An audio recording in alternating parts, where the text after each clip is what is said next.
गरे सुन पनि फलाउन सकिन्छ, नगरे केही पनि हुँदैन।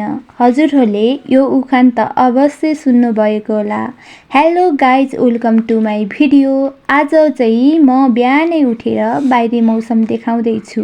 यति चिसो अनि यति जाडो थियो, यो पुस माघको जाडो जस्तै थियो।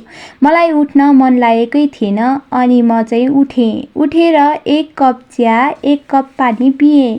त्यसपछि खाना पकाउने भनेर म चाहिँ भान्सामा गएँ। आगो फुकेर मैले चाहिँ पकाउँदैछु मुलाका चाना र आलु अनि प्याजको पात पनि मिक्स। म चाहिँ खाना पकाएर एकैछिन बस्दै थिएँ। यहाँ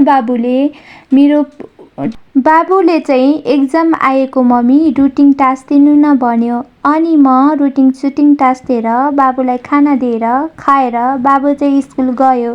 त्यसपछि आएर म एकैछिन नुहाएर यत्तिकै के बस्नु भनेर म चाहिँ बारीतिर गएँ। देख्न सक्नुहुन्छ कपाल पनि भिजारेर झपाटी भएकी थिएँ। यस्तो चालले त हुँदै हुन्न अनि बुहारी मान्छे भएर दिनभरि कपाल भिजारेर नि भएन।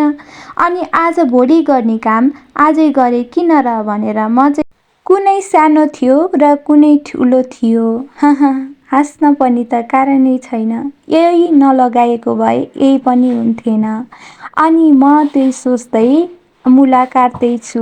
त्यसपछि म मुला काटिसकेपछि मेरो दिउँसोमा पनि चिया खाने बानी छ। चियामा एउटा बिस्कुट डोबेर खाँदैछु। त्यसपछि बाबु चाहिँ स्कुलबाट आयो। बाबुलाई नि आज खाजा केही बनाउन भ्याइन र दुध र बिस्कुट दिएँ। होमवर्क गर त भनेको त हेर्नुहोस् न, हाम्रो घरको पाठा यति चकचके छ, मेरो बाबुलाई होमवर्क गर्न दिएको थिएन। बाबु बेसरी नि रोयो। आजलाई यति नै, धन्यवाद। भिडियो मन परे लाइक, सेयर, सब्सक्राइब गरिदिनुहोस्। हस्।